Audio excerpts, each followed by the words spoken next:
Unlock the secrets of property records in Frederick County and discover how to access them for free right now.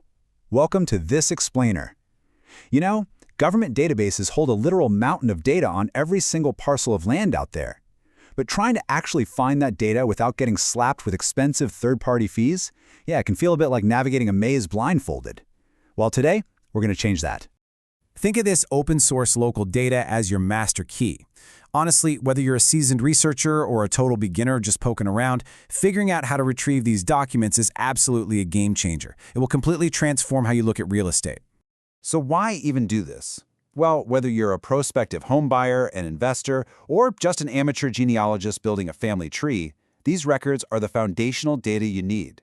You can check past sales histories to gauge current market values, confirm exact legal ownership before any money changes hands, or even evaluate a property's zoning classification for a new business. It's all public, and best of all, it's completely free, as long as you know exactly where to look.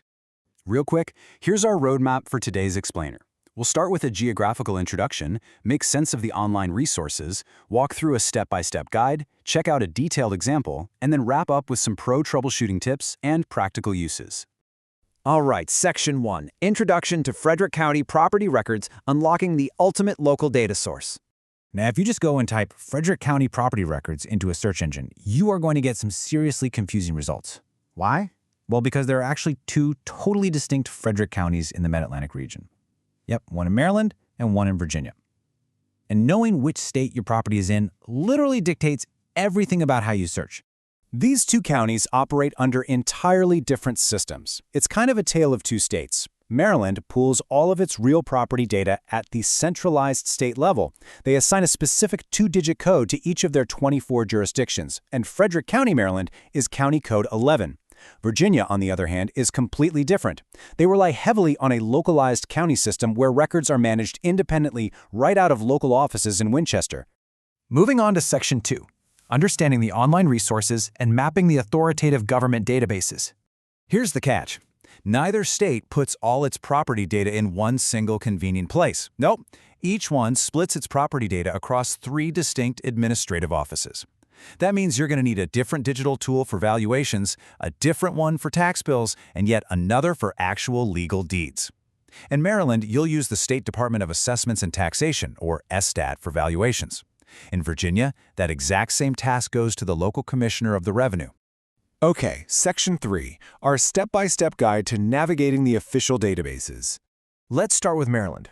Navigating the state's SDAT system is actually a breeze once you know the rules. First, you absolutely must select Frederick County, remember that's code 11, from the initial dropdown. Then search by either your street address or the unique property account number you can find on tax bills. Now here is a quirk. Because of Maryland's privacy protocols, you actually cannot search by the owner's name on the public SDA portal. But once you hit search, boom, you get a detailed property card showing structural bill details, the current owner, and recent transfer histories. Over in Virginia, the process is way more localized. You're going to head straight to the Frederick County Commissioner of the Revenue site. And unlike Maryland, Virginia's system does allow you to search by the owner's name, which is super handy, as well as the street address or tax map ID. A successful query here will pull up assessed values, which, by the way, are evaluated at 100% of fair market value every 2 years, along with building diagrams and a full sales history. On to Section 4, Detailed Examples, Putting the Search into Practice in Winchester, Virginia. Let's turn theory into practice, shall we? We're going to take a real hypothetical address, 301 Yale Drive in Winchester, Virginia, and plug it into the database to see exactly what kind of public data we get back for free. In literally just seconds, an incredible depth of information pops right up. Instantly, we can see this is a 1978 Cape Cod home with 3 bedrooms and 2 bathrooms. We see it sits on a 0.6-acre lot, and we even get its exact parcel ID of 64A9452. Imagine you were looking to buy this home, or maybe invest in a similar property nearby. Having this verified, authoritative data right at your fingertips is just incredibly powerful. Section 5, already? Troubleshooting and tips for bypassing quirks and database roadblocks. Let's be real, government databases aren't exactly known for their cutting-edge search algorithms. So here are some pro hacks.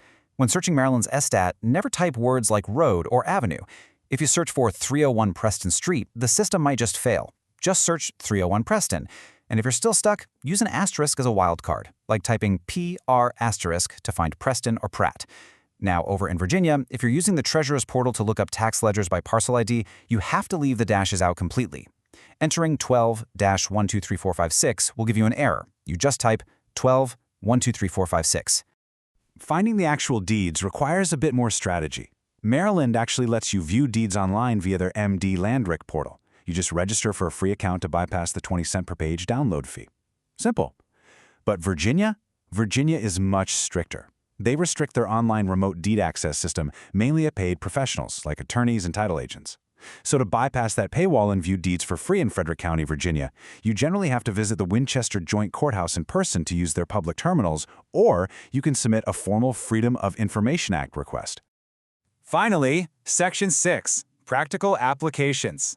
Let's talk about why this matters and how to use it safely.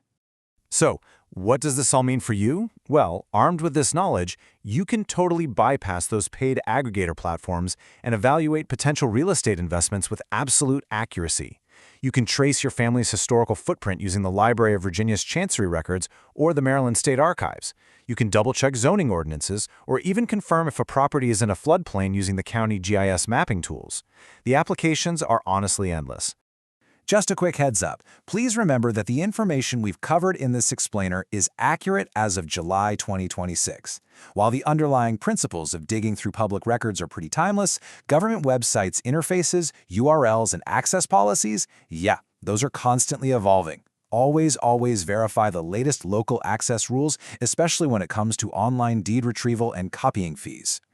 As we wrap up this explainer, I want to leave you with this thought. These databases are a literal gold mine of local knowledge, and they're completely open to the public. So what hidden history or untapped investment potential is waiting in your local property records right now? Thanks so much for joining me, and happy researching.